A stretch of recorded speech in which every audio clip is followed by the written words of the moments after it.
In a previous video, we started talking about solar, and today we're going to dive a little bit deeper in how it is beneficial in the state of Colorado. I'm Katie, the real estate gal, your Front Range realtor, and this is Jake Wilson, the solar expert. Thank you very much, Katie. For those of you who don't know me, my name is Jake Wilson. I am the president of Conscious Energy Collective.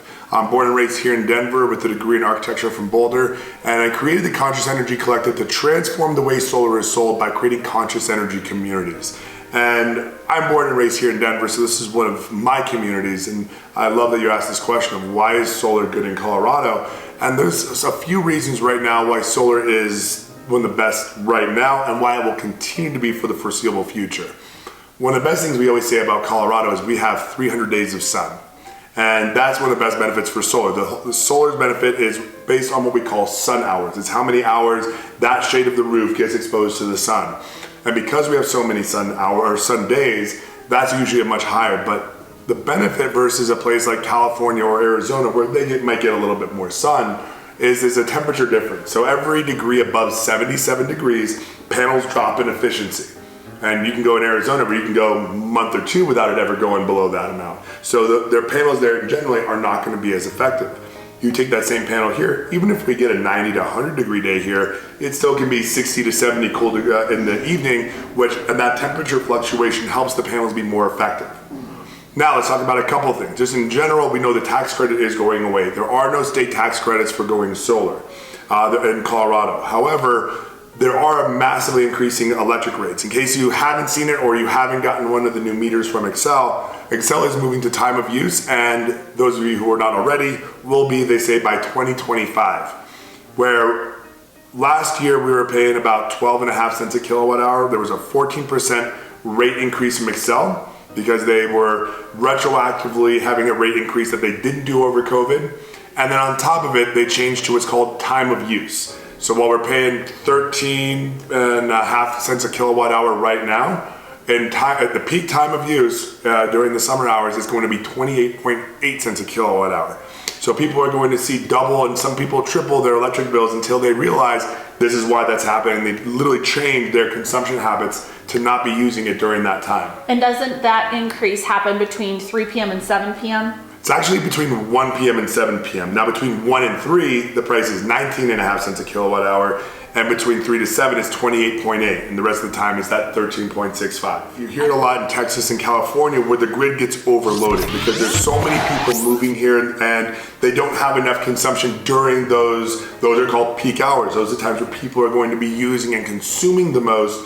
A lot of places don't have enough energy to be able to do it, so this is a way that they're trying to help stem that consumption during that time so that they don't have the rolling blackouts that they have in California or worse in some places.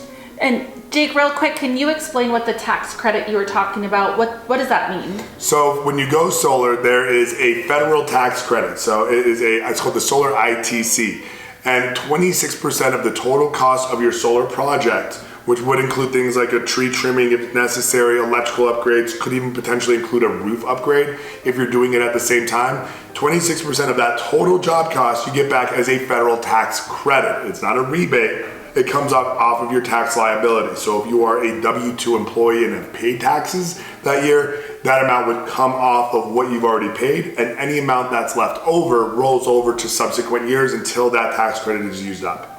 So how long does a homeowner have to use up that tax credit? Well, the system, if it's installed by the end of this year, would be December 31st of 2022, they would get 26% of that. If it happens next year, they only get 22%. So when they file taxes next year for this year, that's when they would claim it. After that, and then after next year is the last year and it goes away. So if they don't get installed in the next 2 years with the way the tax credit is currently structured, they will not get that tax credit. You can still go solar, but that tax, 26%, that's a huge difference for people of why they would want to be more proactive in looking at it now versus waiting. So going back to having solar, specifically in Colorado, does elevation have anything to do with benefiting or?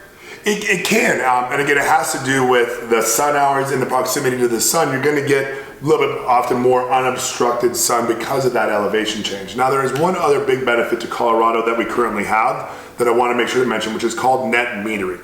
And for those of you who don't know, it's a state law that currently exists in Colorado and some other states. Some other states have even repealed it previously, where whatever your solar system produces, you get credit for. So if your solar is producing the energy, you're using it during the day in your home, so it's consuming, but hey, you're producing more than you're consuming.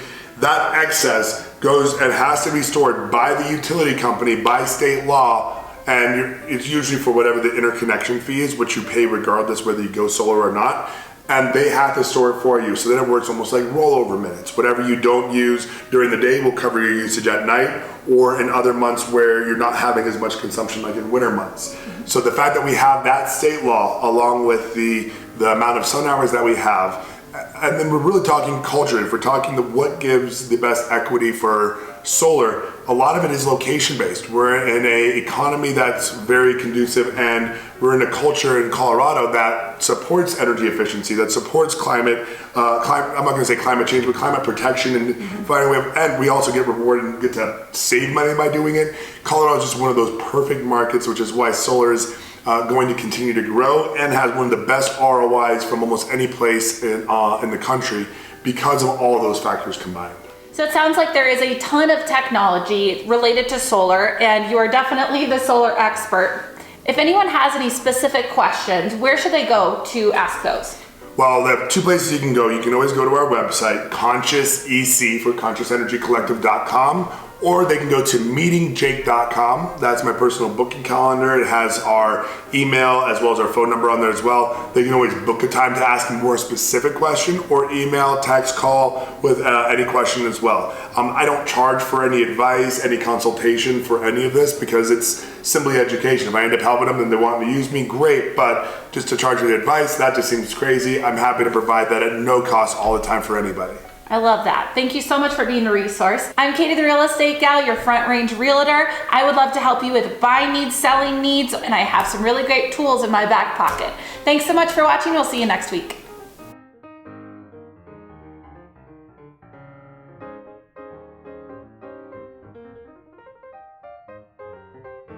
Cool, okay.